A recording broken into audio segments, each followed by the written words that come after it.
If you know your history, then you will know where you are coming from. And in whatever you do, seek wisdom. Knowledge is power. Inugo maka the book, Hip Hop and Igbo Culture, authored by Martin Ifeanyichukwu Ekezie Ezanumba the First, Metal of Ebona the 103.5 FM. There is a great insight in hip hop and Igbo culture. You can get this book or pick it up at a bookshop in St. Teresa's Catholic Church, Omonya, or at Ebona the 103.5 FM Ogidi. You go to www.amazon.com, search for Hip Hop and Igbo Culture by Martin Ifeanyichukwu Ekezie. For further information on how to get this book, please call 080-3916-7049 or you WhatsApp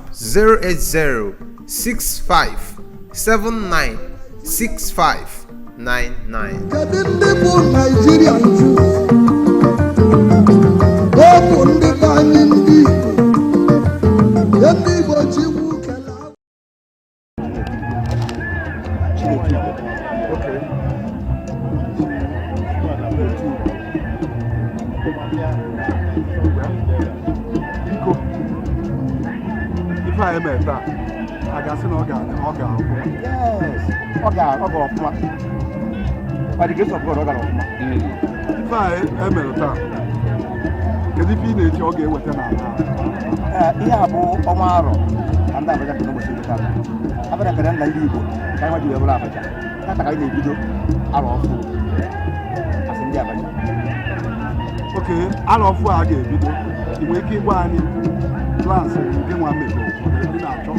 Feature even this year for the town. Yes, one or yes, one of that this year will be by the Wapala. Okay. Yeah, so no this year. So all the activities about the day for the on this year. We are from 28th of December to 27th till 30th of Christmas. And then we so many events people are not enjoying about it. No, even the able to beauty of the land. The DP nature, the member to enhance their government, promote development. The children are in an area, in the web of Alaba. 1 or 2 or 3 in a row. So, some of us I want to buy. Oh, when you see about it, we have a tap to the room of the map. The last time I do the press, that from Abacha Toru. I may go an interview, may go to interview, may their prime minister interview, may their PG interview, likewise myself and my secretary general. I took my young compile, I said, yeah, to the governor's office, only we are going to buy IT and all. And we are working towards that. Okay. Apart from that, we also in the area, we will achieve. My mom proposes God disposes, and I can't give you man. Yes, I'm going to get the whole Abacha. We're going to get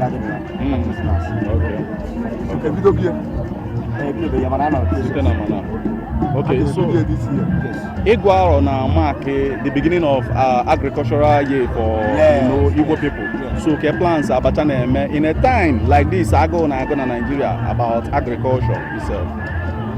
Yeah, but you have a more on your own. Galugo, you have Abjacta and Abjana. Immediate is the after to have. Just what after operating where big apple. This was one. Yes.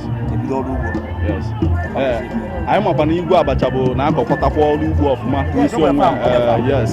So one plus for even mechanized farming and all of that for Abacha too, and when such things in the pipeline. One of our brother in America. Okay. Yeah. I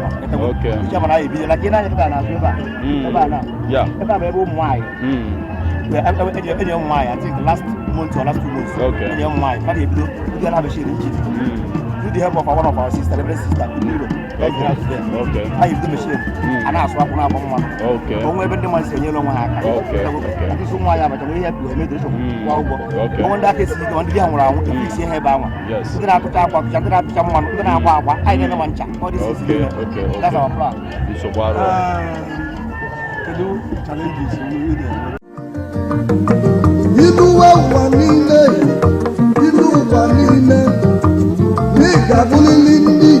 If you know your history, then you will know where you are coming from. And in whatever you do, seek wisdom. Knowledge is power. Inugo maka the book, Hip Hop and Igbo Culture, authored by Martin Ifeanyichukwu Ekezie Ezanumba the First, Metal of Ebona the 103.5 FM. There is a great insight in hip hop and Igbo culture. You can get this book or pick it up at a bookshop in St. Teresa's Catholic Church, Omonya, or at Ebona the 103.5 FM Ogidi. You go to www.amazon.com, search for Hip Hop and Igbo Culture by Martin Ifeanyichukwu Ekezie. For further information on how to get this book, please call 080-3916-7049 or you WhatsApp 080-6579-6599. Kedu ndị bụ Nigerian Jews?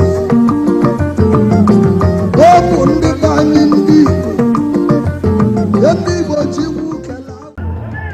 Since you did below my ọchịchị, and the big church and government merụ obodo a.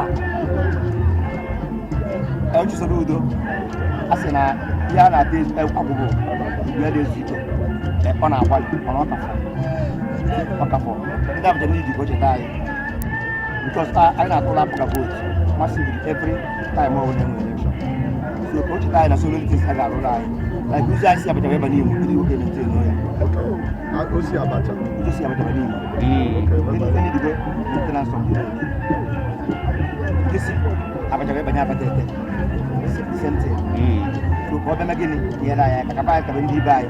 Kwa anyị na-atụrụ ndị youth be anyị na-atụrụ ya vote ndị cabinet. Ka a na-atụ ya n'obi anyị na-akpọ ojiji. Yes. Maka every time ndị Abuja na-atụrụ apụga vote. Every time. Kedu ife na-agwachi ndị Abacha niile na ndị nọ n'otu ike? Ihe na-agwa ndị Abacha asị m onye ọbụla ịma ihe ị ga-eme ka obodo gị dị mma kaba na-eti arụ obodo. Maka na ọ bụrụ na onwe onye ọzọ obodo ọzọ inwe ya mesọrọ obodo onye ọbụla bụ onye Abacha bụ onye Abacha gị by bet bụ onye Abacha ebe ọ nọsọ ọgụdụ nọ ịnatabara ndụ nata n'ọnwụ so aka mmadụ onwe ihe ịfụ dị mma n'obodo ahụ ị nọ ịnata ya n'obodo gị na gị ogo na-achọ gị afọrọ gị ka ị kacha nka wee nwa ndụ wee nwee legacy ability na mgbe onye anọ ndụ ebe ihe ome ọ na-agba mma so ka ndị be anyị cheta think hope mmadụ na ihe adị mma eme ya eme onwe ihe ịfụ odigbe mmadụ ime ya ime ya dị mma ya ụmụnne m sokoro nwaanyị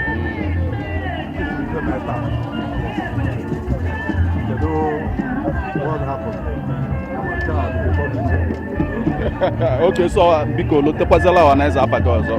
Apa mbụ Honorable Chief Igu Aro Abacha, Chinedu Ugodi, President General, Abacha Development Union. Daalụ sir. Thank you so much for speaking with us. Honorable Peace, Ogochukwu Onyinyekwere, Ichiome nke aka eze Abacha. Gịnị bụ Chief Protocol Igwe Abacha. ka ibu n'ume? Ihe ọ na-edata bụ Igu Aro. Kedu ka ihe ejesi banyezie? Daalụ. O nwere mmọnwụ a na-agba arụ. Mmụọ dịba ya na-agba arụ. A na-akpọ ya ede arụ. Mgbe e ji agụ arụ, arọ m na-abụ ịbịa n'ọnwa Febụwarị wee ruo na Maachị ka Igbo ji agụ arụ Igbo. Ala ndị Igbo jere ya ọ na Febụwarị and Maachị ka Igbo ji agụ arụ. Nke a bụ Febụwarị ka anyị ji agụ ya. Ebe emeta bụ ịgụ arụ. O nwere ebe ọ dị mana anyị debezi ya n'ebe a bụ awa civil center. Mgbe gboo n'ebe a na-agụ arụ elu onwe onye na-elekọta ya anya na-elekọta mmụọ ahụ anya maka na ibe ọbụla a na-eme nwere onye na-elekọta ya anya enwere onye isi ntụaja ọ dị n'ụlọ ụka ọ dị ebe niile elu ebe ahụ ọ ya na-akpụ ufe ụmụ nwaanyị ụmụada ma nwaanyị nụta eje nwechuo ede a na-ebu abịa ebe ahụ ndị bịara ebe ahụ a na-erie a na-ebido mbọsị bụrụ Fraịde bụ Nkwọ Eke sorry afọ enwe Eke mezi ọyị n'afọ ka a na-ebido ya mmụọ ndị egwuregwu ụmụ ikorobịa na-abịa ịtarị abịagara nye ịtarị mbọsị abụọ ya bụ ụka ọyị ka mmụọ niile obodo ji ya akpa ike ma obodo ji enwe aṅụrị na-apụta wee gbaa ha jee n'ebe ahụ ebe kuolie jee na ndị nne mụrụ Abacha begolie jebezie n'ebe ha si wee pụta jenwerezie aṅụrị elu ebe ahụ a na-eme ife dara uche ya na-akpọ a na-eri nri ihe na-eri mgbe ahụ ede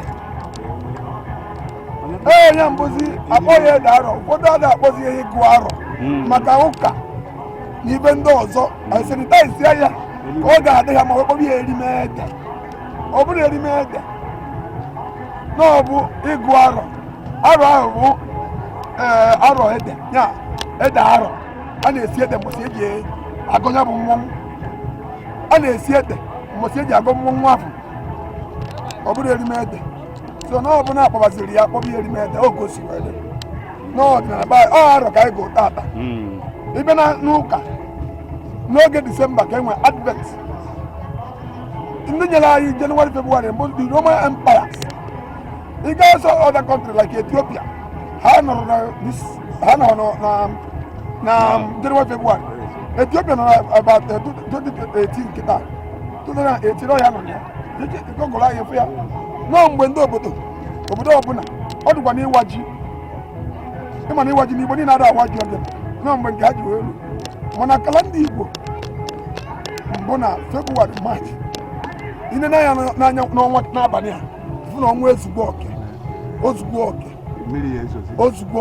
ọdụgbo okirikiri gosi na obodo ọbụla kwesịrị ịgọbazi arọ na ọnwa ezugbo na ọnwa dị n'Igbo atụgbo tụzuo oke jijie n'anya n'ọnwa ya afịa o gosigo na onye ọbụla bụ onye Igbo ga-ebidozi gọbazi arọ ha wee gbagobe oke o si wee dị ọ ihe ịba tata ịgụ arọ daalụ Omenife Omenka Akeze himself Dalo. Thank you so much for speaking with us. Dalo. You people celebrated Igu Aro.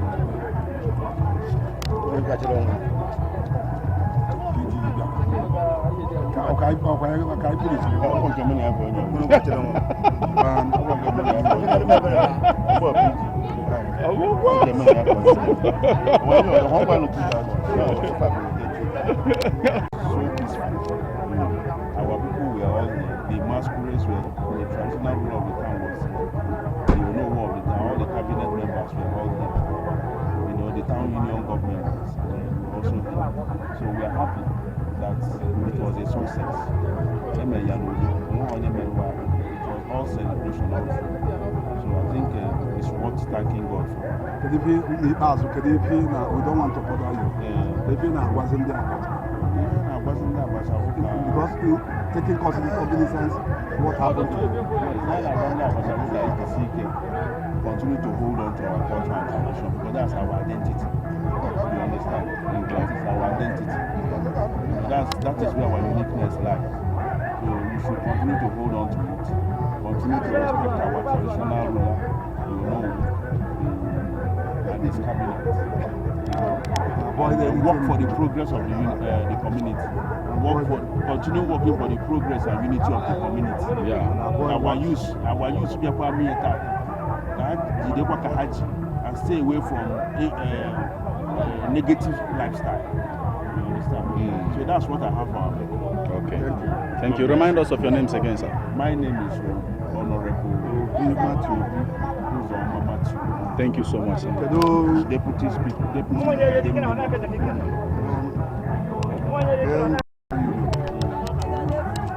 Okay, well, okay, well, no. Then Deputy Speaker, I didn't mean that.